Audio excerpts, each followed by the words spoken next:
Good morning. Happy Saturday. What a beautiful day to be alive. I'm so excited today. Um, it's just an amazing experience. Every day is. Yesterday, I I woke up with a sense of emptiness. It was really quite curious, and with that, I had a lot of reflection. I published a couple poems on my pages to illustrate my experience, and I went through many things. Um, One of the things that I chose, and I did this with a conscious choosing, absolutely. I quit drinking 3 years ago, but in my feeling of emptiness yesterday, I had this idea. And so I followed through on it. It was something instinctual, I trust. I bought a pint of brandy. And I went ahead and had several shots along with my coffee. And I started feeling an experience of transit. And it was really healthy. It was a healthy choice, and I recognized that. And things just started to unfold and present themselves in amazing ways.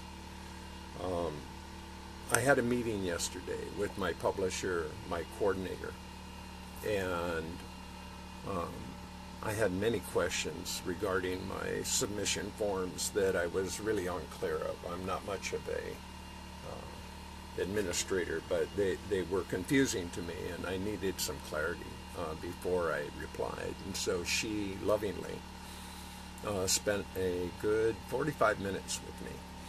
And with that, um, everything became perfectly clear, and I have chosen my book size, and I've made a lot of decisions that will make it all work for me. And um, regarding comments and furthering donations towards the book, all these things I can submit as I go along. It doesn't have to be inclusive at this point until we get to final approvals. So that was good news. And then I launched off after that into my afternoon walk, and within moments, I got a phone call. The owner of the property, Rick, indicated to me that he was going to come up and pick up the his vehicle that's up here that Daniel brought up. And so I responded to his text and just told him I'd like to have a conversation when he had the chance. And so he called me, which I appreciated. And his mother had a heart attack. She was in the hospital, which was, I sent him my deepest love and healing light energy. And apparently she's going to be okay. She's being released today by what he told me. But what we had a conversation about regarded my vision, which I made a video about the other day on the Orin Oracles, about my vision about tiny houses and hot tubs. And he's in complete support agreement, and we spent a good hour on the phone as I walked, and so it's funny how it works. I have this vision, I have these dreams, and within really literally 24 hours of making that video, all of a sudden it all came around. So, with that, I'm in a great appreciation and a deeper understanding of how the power of intent, being focused, remaining calm, and trusting and allowing has its perfect placement. And I'm allowing the cats to be involved this morning since I don't have any guests. And they're such oh man, they're just trippy. This is Baba G, Baba Gado, and she is who she is. Her sister Muji is resting and sleeping at the moment. And another thing that happened yesterday, along with all these processes, is that I received a copy of Brother Sage's book. This one, Inescapable Quotes, and with inescapable art. And I enjoyed it very much. And he has made that offering to anybody who would like a copy of his book. To just contact him, and I think that if you pay for the shipping and handling and whatnot, he will gift you. So I encourage you to consider that. And life is good. As a perfect indicator, even yesterday as I drank brandy and ate pasta and all those things, this morning my beautiful elixir is pure as water. It's totally well, it's not tasteless completely, it's actually sweet. So it was and is an indication that regardless of what you consume, variances always exist. It varies. Cheers. You would think I'd be tasting, all this extremity, but none at all. Funny how it works. And I also, last night, late, I had a conversation with Jordan Blakey, who's going to be my guest on Tuesday. And Jordan is fascinating. Oh man, I am looking so forward to the conversation we're going to have Tuesday. He brings so much knowledge and light to the table. If you don't know who Jordan is, he is the creator and the administrator for Urine Magic. Now, this is a group he started many years ago. Used to have a real long title, uropathy, this, that, the other, I don't know. It had several different identifying monikers. But he recently changed it to Urine Magic, and it's really kind of cool. Why? He's a magician, performing magician. He also has created several groups that have to do with liver cleanse and detox and many, many things. He's really quite he's a piece of work. So I'm really looking forward to having that conversation with him. He really is a delightful human being, and he really brings a lot to the table. And you may have noticed I shaved. I did yesterday. I was missing my face. Honestly, I've never been a beard person, and it just kind of evolved. And so I just kind of was with it and let it grow. And through the bitter cold, it was actually a comfort. Kept my face warm, but the season's changing, and so am I. I'm just happy to have my face back because I don't know, it feels good. The woolly mammoth thing just it has its limits, so I'm glad. And I did it with a real slow diligence. I kind of, clipped it with scissors and then kind of dry shaved it, really.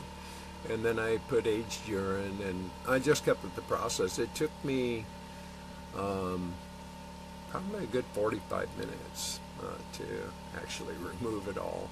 And then I did a final clean shave, and it just felt really good. And I wore my rubber boots and did a foot soak, and I did a full body wash, and went and did my laundry, and it was a cleansing day. It was really a important time to take pause and reflect. And well, Michelle, you like the beard. You were calling me Moses. Well, you can call me anything you like. Just don't call me late for dinner. And yeah, so things are just, I actually, honestly,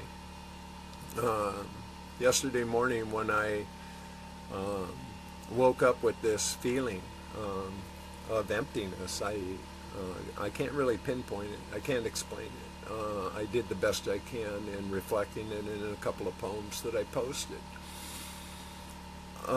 I had considerations about even doing this broadcast this morning, and so I just let it be. I didn't put a post about it until much later. It was actually in the evening that I finally felt clear to go ahead and do this, because I really enjoyed this. I really appreciate people so much. I've had so much opportunity lately, and yesterday also included a really important video chat with someone I really appreciate, and Christy. She's the young woman I met when I was with Nancy Fox during the Weedu Wander series, and she was working as a front desk clerk. And we engaged and spent a good 45 minutes in conversation before we ever actually booked the room, although we knew we were going to book the room. She was just so present and so enchanting.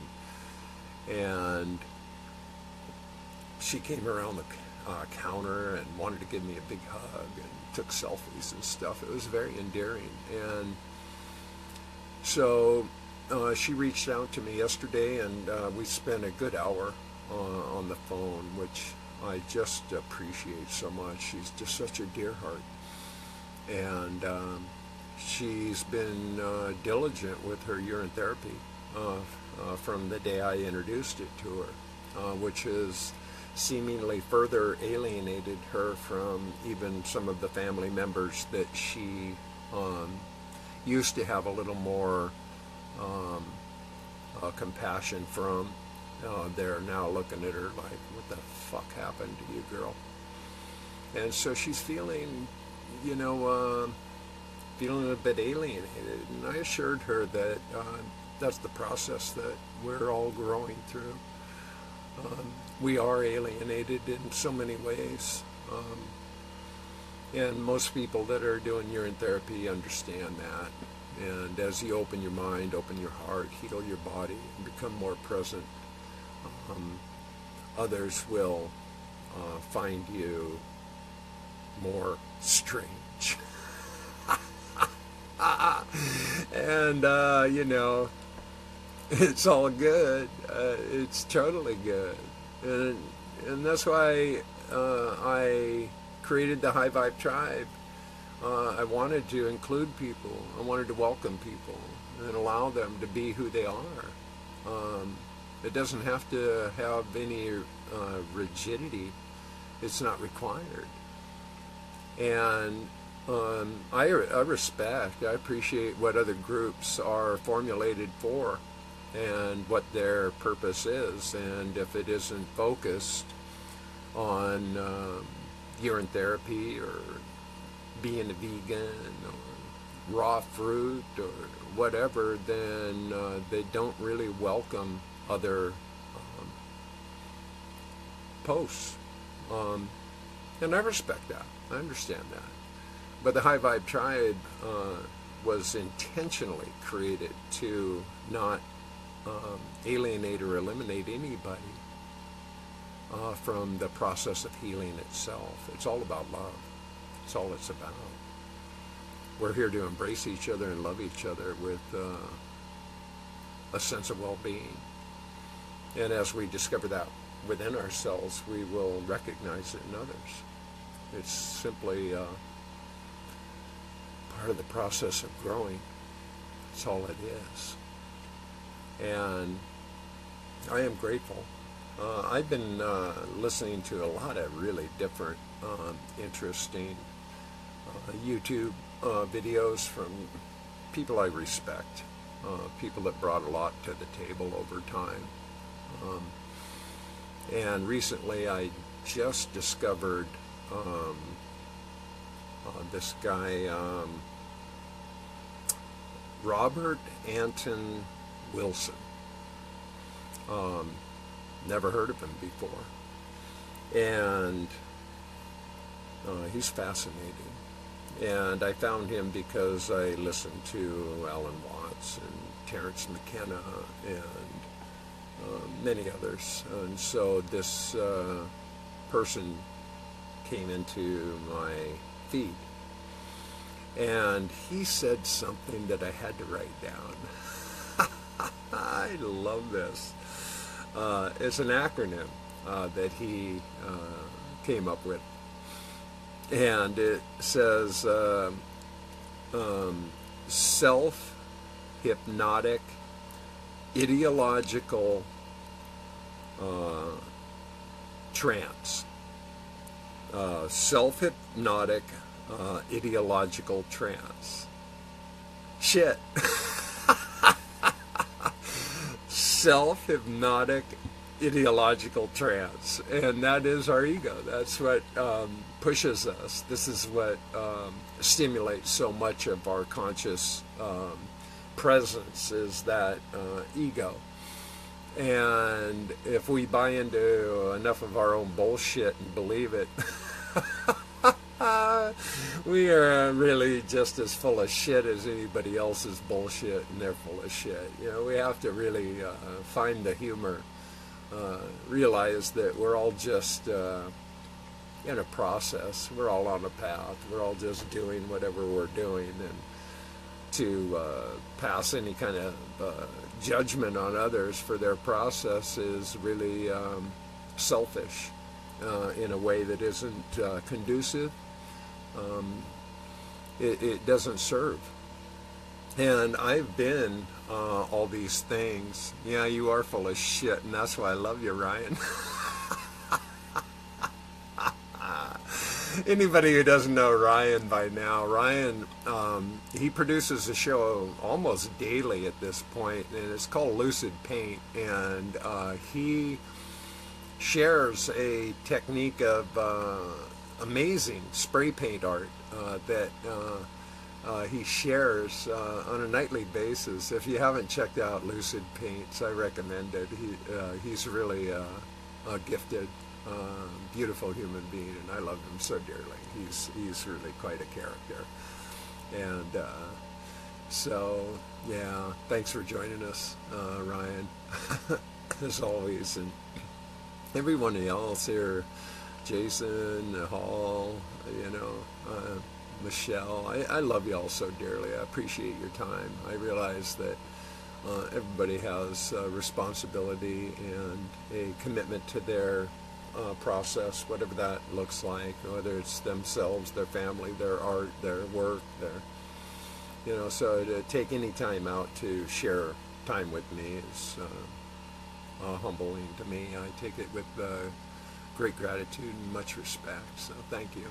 And life is, it's a process. And I'm willing to be in the process no matter what.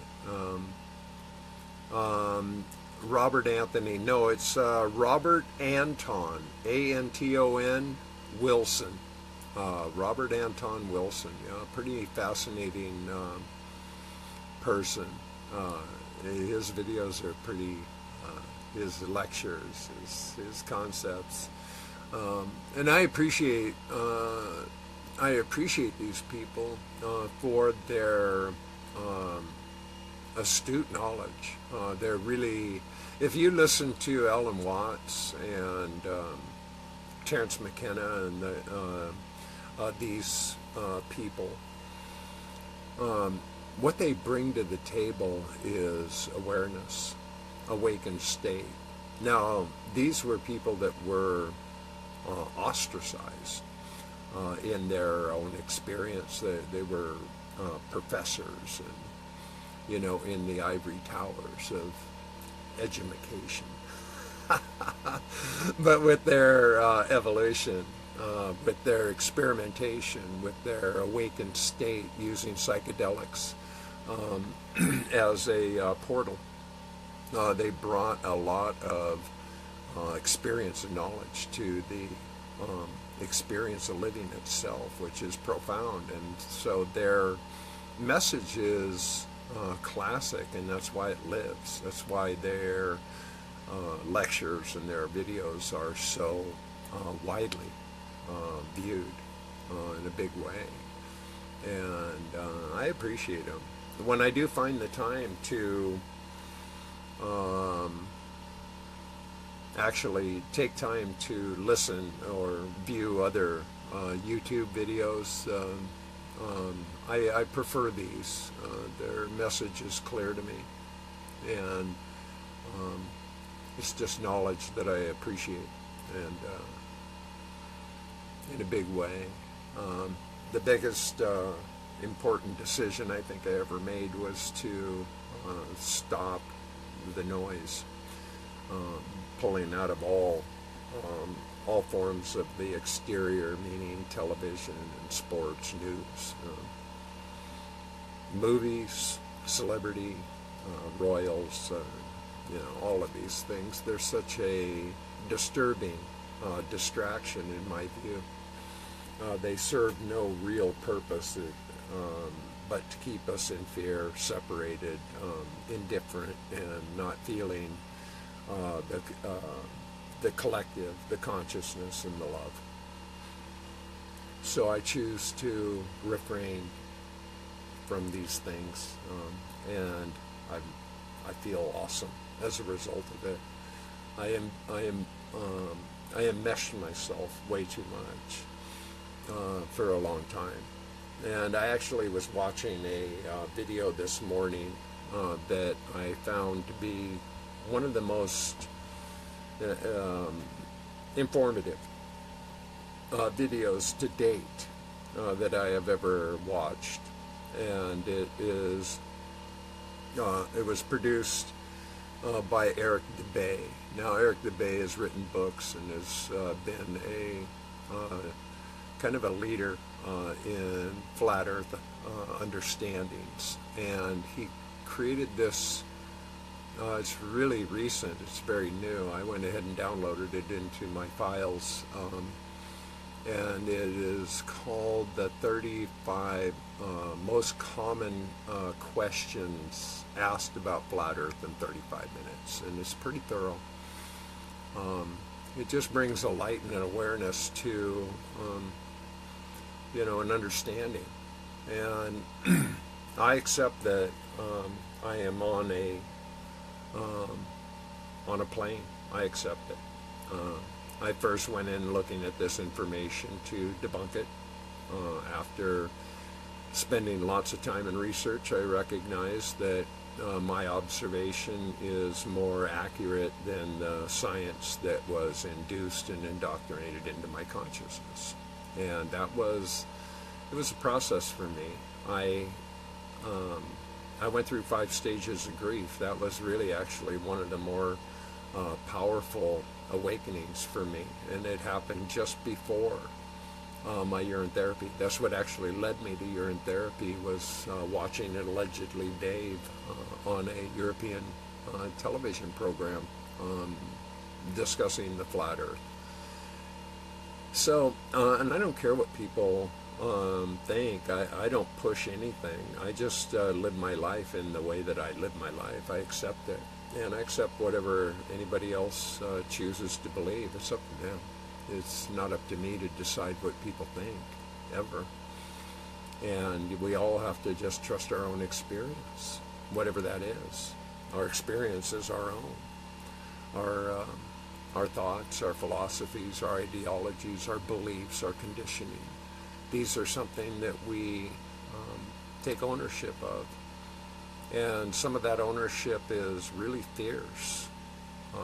Some people really have a need to cling to that because they have so much invested in it. And that's why I went through the 5 stages of grief. I was really angry, quite frankly, I was. But when I got through all of those processes, I was really at peace. And when I got to that point, that's when I discovered urine therapy. And urine therapy I found to be a real truth serum, to put it in the simplest terms. Yeah, and I agree, Andrew. I don't. That's why I don't really. Andrew says the only bad thing about Eric is that he calls all his competitors shills like Matt. And I agree. This is why I don't participate primarily in much of the flat Earth discussion, because it's just too much debate, and there's too much anger and resistance and bashing and all that. And I just don't have any. I don't have any time for it. I don't have any time for hate. It just takes away from the real purpose of being here, which is to love ourselves and love others. That's what we're here to understand. We can look at many things, and I have, and I do. I pay attention to many things, but I don't take it personal, and I don't assume anything. And I strive to be impeccable with my word and maintain a high integrity about who I am being, how I present myself. Because, if I lie to myself, I'm going to lie to you, and I choose not to. We are all living in a lie of some fashion. Yeah, I'm not worried about it either. The Earth could be the shape of a triangle. I said, hey, I've even posted images of it as a pyramid. And it really is, the biggest issue, and I do agree, with this perspective about that conversation, is the amount of money in the trillions that have been built to perpetuate a myth. And that is disturbing, because that investment could be made towards our betterment, improving our conditions, our infrastructures. I mean, so many things. So much money is being directed in a mythology. And so, from that point of view, I agree that it needs to be addressed. But again, just like the conversation about HAARP and the chemtrails and the G5 and the electromagnetic waves and all these things, I recognize them. I do. I have a lot of knowledge about these things. I've done a lot of homework, a lot of research, but I don't dwell on it, because the urine therapy has helped me to recognize that I am a self-sustaining unit, that I can protect myself, that I can heal myself, that I can be more accountable to my own resource, and not be trapped in the enslavement And it is enslavement. Our indoctrination is an enslavement on purpose, by design, to keep us relatively separated and confused and battling amongst ourselves with indifference. And it works. I acknowledge that. I accept that. It's something that has been well crafted, and it works. And the only way we can elevate ourselves above that is a deeper understanding of who we actually are, who we're being, and what our responsibility is towards ourselves, the collective, and the higher consciousness that we would like to see. But you won't see it outside of yourself until you see it within yourself. It's just how it works. We can't give what we haven't got. So if we really want to be in an enlightened, awakened experience in the world we live in, that world is an inside job. It lives within us. It's where the source comes from, our universal mind and our spiritual beingness. We came in perfect, completely. As we came out of the womb from the amniotic fluid, we were just soft and supple, beautiful, all-knowing, pure love beings.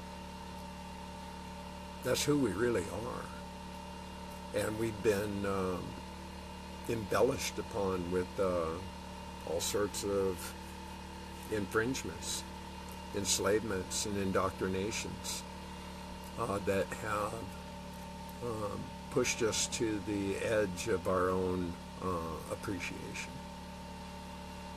And I think that now, more than ever, is the time to awaken to our own gift, our own beauty, our own love, and allow ourselves to really accept the love that we are, who we are actually being, and forget the noise. It becomes static. It's white noise. And it's there by design to distract us and separate us and confuse us and keep us in a posture of argumentative stance. You know, a good defense always as opposed to a good offense. And without these elements, when you remove them from your experience, you'll discover that you decidedly hold the balance of wherever your peace of mind is. And with my experience, I realized that I want to hold that other end. I want to hold that end. In true Zen Buddhism, one thing doesn't exist without the other, and I recognize that. But in my deepest spiritual beingness, I recognize that love is the answer. And when you realize love is the answer, many questions just disappear. It doesn't become as confusing as it's imposed upon us to be. And we are being purposely confused. And it works. It does. It totally works. Just look around.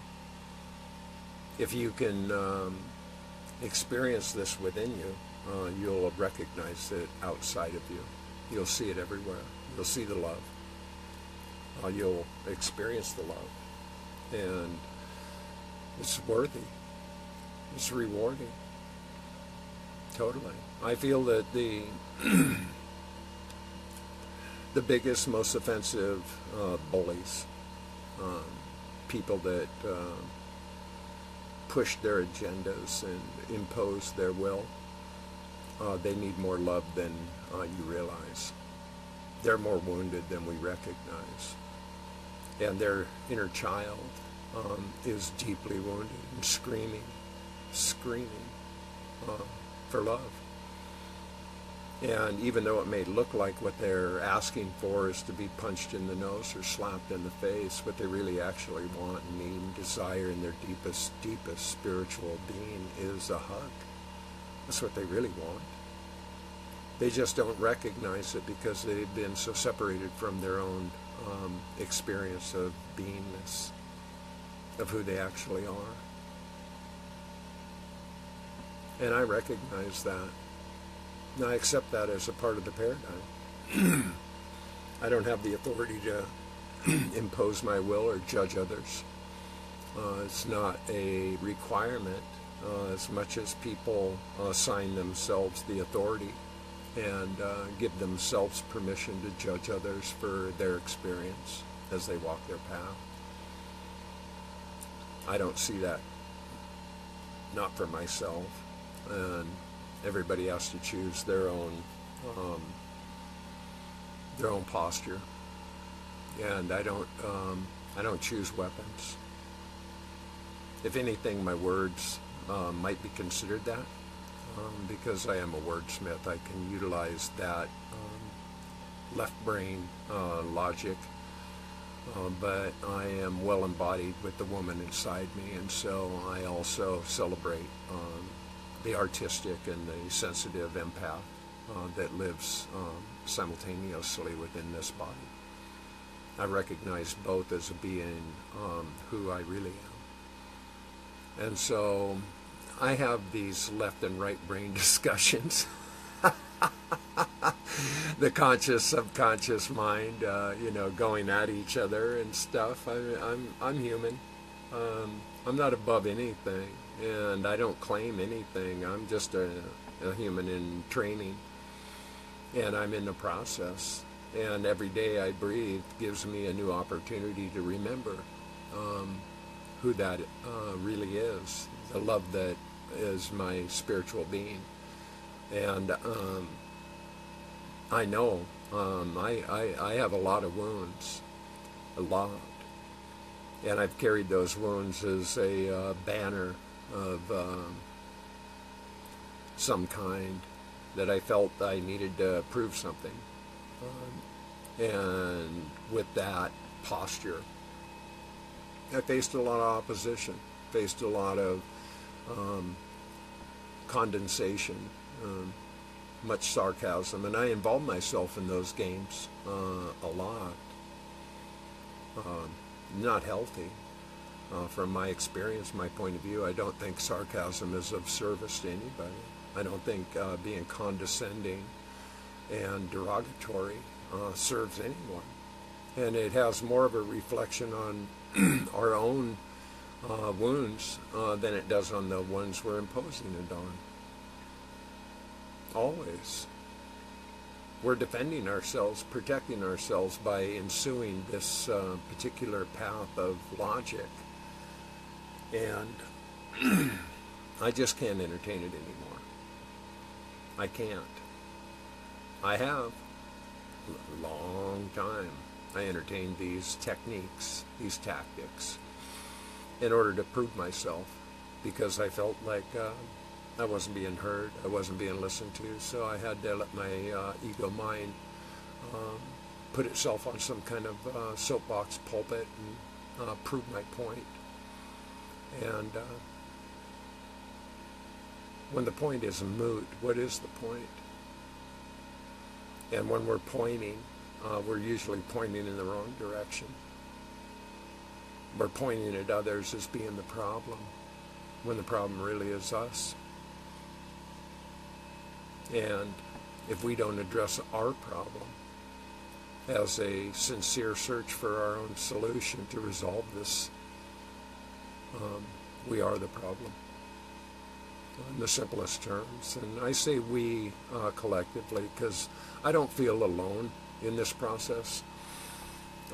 I recognize that we're all having our own struggles, our own awakenings, our own senses are being tested all the time.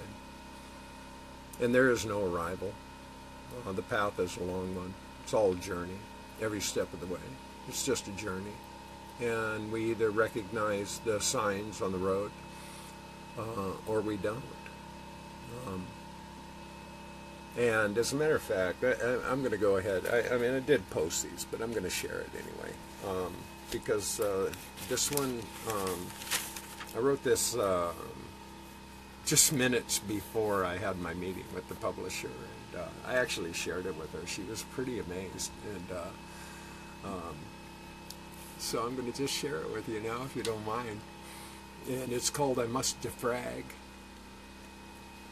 Curves ahead on the road, heed the warning, shifting loads. No fair warning in the dark, dimming lights as fog embarks.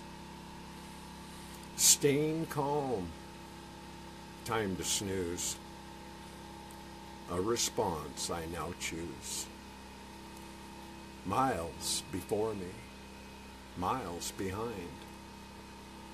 I need to rest my cluttered mind. Too much data. I must defrag, clean the screen and wash the rags. This will pass. It always does. In this moment, I'm on pause. And that's how I posture myself. I gently remind myself that it's all a process. Always. It's just a process. And the more willing we are to accept the process and not try to figure it all out, like we have to have a resolve or an answer, answers come. Answers will arrive as we allow ourselves to accept the information. And the more that we be ourselves, the more that we stay in our hearts and reflect our inner perspective, our inner standing. And we trust that and allow that. It appears. We are not our problems. We are our solutions. As we trust and allow ourselves to experience and express these with our inner grace. We just need to embrace ourselves. If we can't embrace ourselves, who can we? We'll never trust anybody else if we don't trust our own selves. We just won't trust anybody. And that's kind of the sadness that I feel, in this time of life, is that lack of trust, that lack of allowing. We really need to love ourselves. We need to love ourselves enough that we can embrace others as well. That's what we're here for. That's really what we're here for. To awaken to the love and not keep buying into the fear consciousness that is prevalent, and it's there being shoved in our face constantly, always, by every means possible, on purpose. And it's working. Just look around. You can see it in people's eyes. You can read it in their energy. You see it in their pallor. It's not hard to... good day, Anthony. Nice to see you, my friend. I love you so dearly. I really love you. Thanks for joining. I appreciate you very much.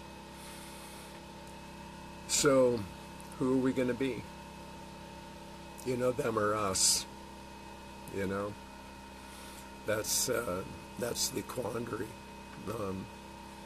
We focus too much outside ourselves of what is so, and all of that's an illusion, at best. In a grandiose form, it is the grand illusion. All truth lives within us. All goodness lives within us. All kindness lives within us. And unless we're willing to accept these gifts in our own experience, we'll never share them with others. We'll guard them. We'll protect them. We'll defend them. We'll fight for them. We'll argue about it. And continue the separation. And if we do, God help us all. Really, honestly. if we're not going to be present and accountable for ourselves, who are you waiting for? Who you think's going to come along and save you? I don't know. I stopped that. That was noise to me. Just total noise. I realized that I have the total responsibility. It's my responsibility to protect my wounded child and listen to my wounded child and allow that child to heal properly. My child's been really wounded, and I've struggled for a lifetime. I have been carrying those damaged goods around a long time. And I have not healed all of them by any imagination. No stretch of my imagination have I healed all these wounds. I just diligently awaken to them and work at them as they appear, because they do. They appear for everyone always. Trust that. The biggest monsters that we face live in our hearts and minds. It's not out there, it's inside. That's where the real monster lives. And I can be a monster.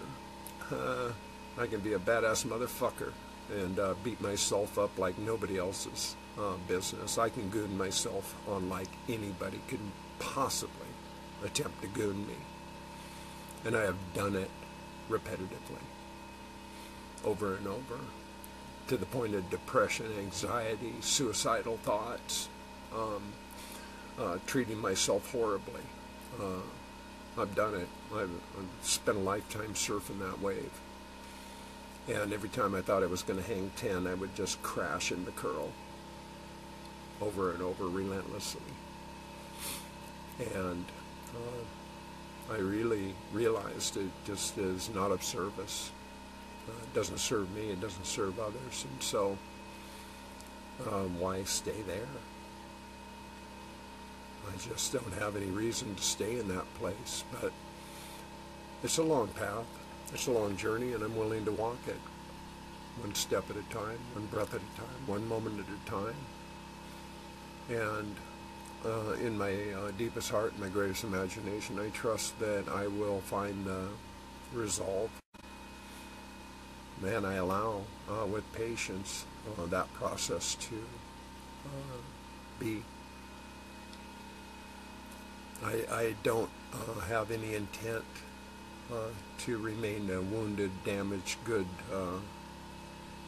person for eternity.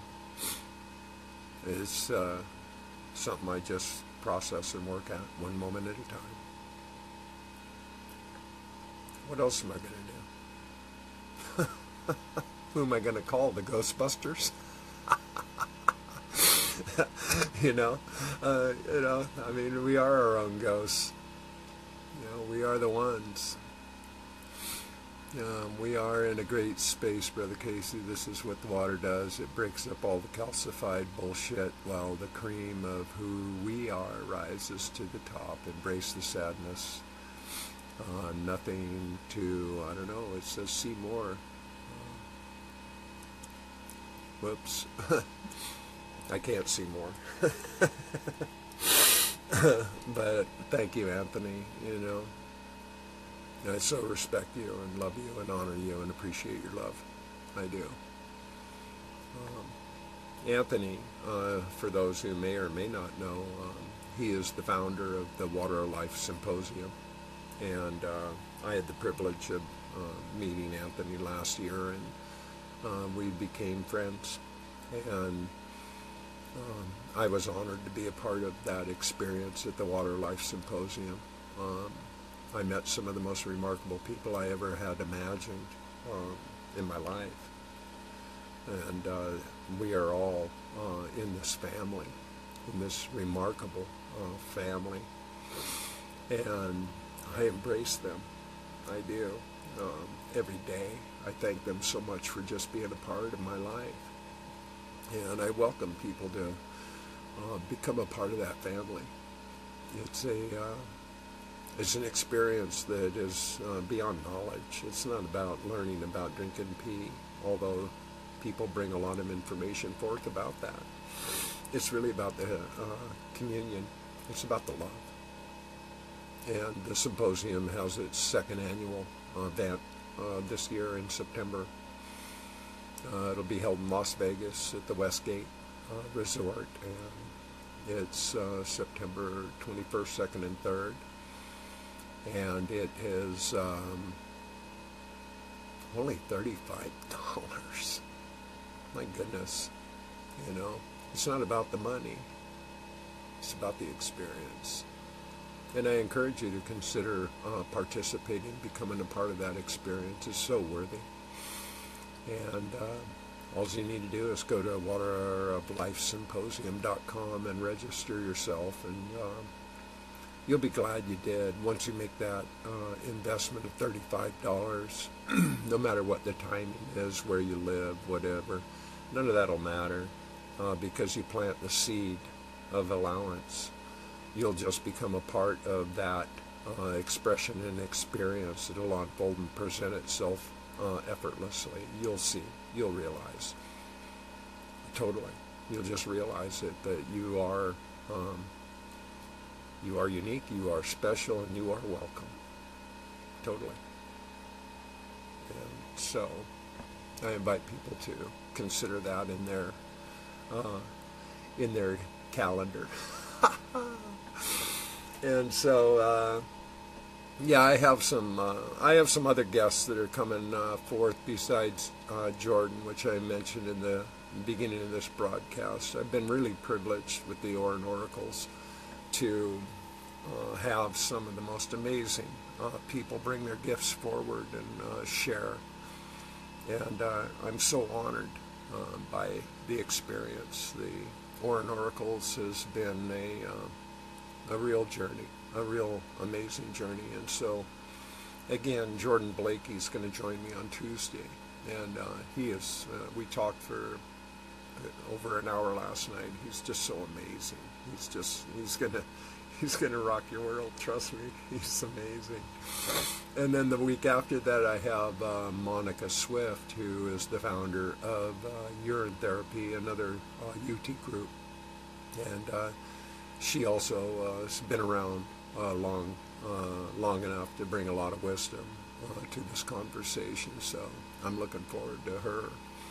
And then after that is Brian Smith and Graham Hart. These are the two gentlemen in Ireland and the UK that so lovingly invited me to participate in their radio program, which was a real gift. And they've told me there's been many people that just started drinking their pee as a result of that broadcast, and they're just excited, they're jazzed, and so they're going to come and be my guest, and I look forward to welcoming them. And then yesterday, 2 days ago, I lined up Alana Love, who is also a very dear friend. She's going to come in mid-March, and she's been a practitioner of many modalities, urine therapy being one, but she brings an awful lot of light and a lot of experience to the table. So I'm excited. I'm really excited to have such amazing people willing to participate. It's very humbling, it really is. And so I say cheers to that.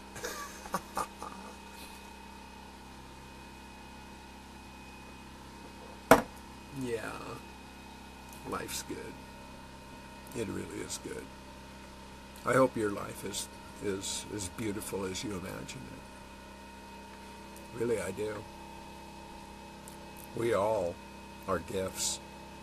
We all have innate skill and talent and presence to bring forth.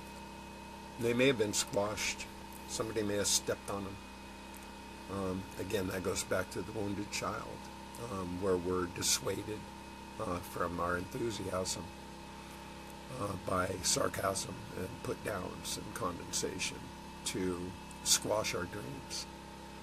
And that's really sad. I welcome people to share their gift. I think it's important, and acknowledge them for their willingness, their courage to share their gifts with us. And again, that's the whole purpose of creating the High Vibe Tribe. I want people to be able to feel safe, to share. It doesn't have to be about UT. You know, UT is certainly a central theme with the group, but it's not it's not exclusive by any stretch. Not at all. As long as you're bringing your love. I do address anybody that brings a negative spirit, and I'll address them with respect and honor. I don't beat anybody up, but I remind people that the purpose of the group, it's stated in the opening comment in my introduction and welcome, that it is an open mic. I was telling Jordan a story last night and how this all really evolved. It goes back 20 years, back in '99 actually. I ran an open mic, and it was in Sedona, Arizona. And how it all came about is when I first moved there in '98, there was only one open mic available, and it was at the Oak Creek Brewery. And a really lovely man named Dale was the host, and he was like a virtual jukebox. This guy really had more covers up his sleeve than I could ever imagine. Anybody holding that much knowledge or information to perform, I mean, he was really marvelous. I really appreciated Dale very much. And so I'd been a performer and produced shows for quite a long time, so I was not hesitant or anything. I like to perform, I do. And so I came and did stand-up. This is what I felt. That's what I felt like doing. So I did a stand-up routine. And it seemed well received by the audience. I felt comfortable. I felt it was all good. And so when I returned the following week, Dale pulled me aside as I was signing up, and he said,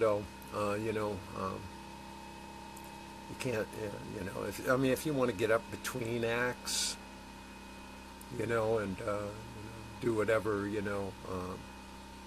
but you can't sign up to do that. And I thought, oh, that's interesting. So I chose to do poetry. And so I did. And the following week I came back, he pulled me aside again.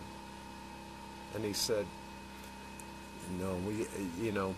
again, you can't really sign up for that. And your poetry is a little too spiritual. And I just like, what the fuck? Too spiritual in Sedona? Are you shitting me? And so I said, okay, fine.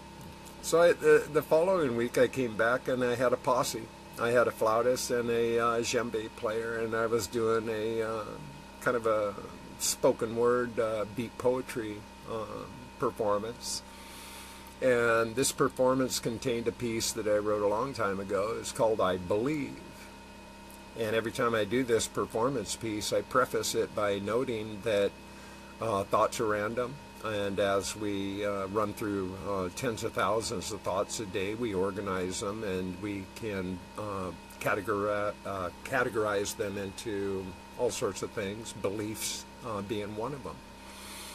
And then you just get to a space of knowingness. And when we get to that place of knowingness, we just allow and trust for our own experience to be the prevalence of how we run our lives. So, with all that being said, I entitled this, I Believe. Now, the purpose of the piece and every single line of the whole piece begins with I believe. I believe this, I believe that. And the purpose of it is to really take a look at ourselves. And it pulls a lot of triggers. Just by design, I created it for that very purpose, just to allow ourselves to look at our belief systems and see what we're attached to. So I'm in the middle of this groove, digging it. The audience seemed to be digging it. We were just, we're rolling in this beat poetry thing. And right in the middle of the piece, the bartender shouts, I mean really shouts, from behind the bar. And she says, "That's it, you're done. Get off the stage now." And I'm like, wait a minute, what? And the crowd's going, what? And she said, "You heard me. You're done. Get off the stage right now. Now." And I went, really? Wow. I guess no Jack Kerouac here. And so with all that, I recognized I was pushing a lot of her buttons, and she couldn't handle it. That's what was so. And so this, after 3 rounds of this experience at what is supposedly an open mic, it wasn't an open mic at all, unless you're a folk singer or whatever. It was a closed mic with conditions. So I went to a friend, Kurt, who owned a venue called the Lizard Head Hall. And there were certain events going on there, like groovy waves or raves or whatever. I mean, different things. It was not very utilized. It sat empty most of the time. And so I went to Kurt and I said, "Kurt, there's a real problem here in this little town of Sedona, and it has to do with an open mic. And I just shared this story I shared with you, and I said, would you be open-minded to the possibility of me hosting an open mic here?" And he goes, yeah, wow, cool, let's do this. And so I did. And as a result of that, didn't matter. I didn't care. It wasn't a limitation. It was an open invitation for people to come and share their gifts. And with that came amazing experiences, true awakenings, people that had never performed in front of anybody in their lives, coming forth and doing whatever, poetry, slam, music, came in all forms. It was just beautiful. And to watch them in the embrace of loving support, it was like watching butterflies come out of cocoons. It was really remarkable. It was really an amazing witness. And so the reason I'm telling you this story is why I designed the High Vibe Tribe. It's exactly why I designed it in that format. I don't want people to feel alienated. There's enough of that shit. People just feel so alienated and separated because they've been squashed. And enough of that shit. It's time for that paradigm to shift. And so I do what I do. And I do it as love. That's all I do this for. I commit a lot of time, and a lot of time for production, and a lot of time to publish and share. And it's not an ego stroke. I trust there's other wounded warriors out there. There's a lot of wounded people just like me. And you never know what's going to resonate. You never know what might spark somebody to awaken to their own potential, their own gift, and give them the safe space to show up, share their gift. And that's what really makes a tribe. Honor, respect, allowance, no condemnation.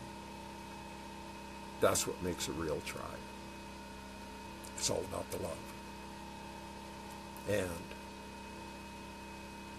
I like the diversity of tribes. I do.